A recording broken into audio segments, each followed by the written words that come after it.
Leo Dreger back here with Module 4, Enumeration.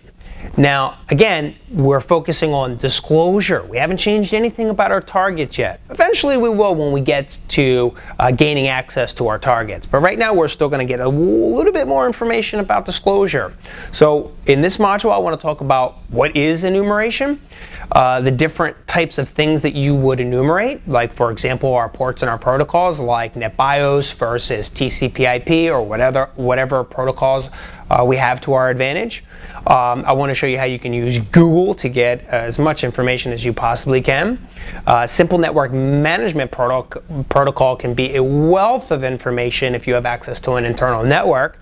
Also, we're going to reach out and touch things like lightweight directory access protocol or LDAP or some sort of directory service.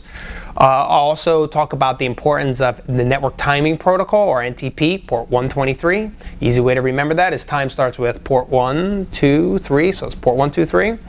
And then we'll talk about simple mail transfer protocol or mail in itself. Then we'll finally wrap up with some countermeasures.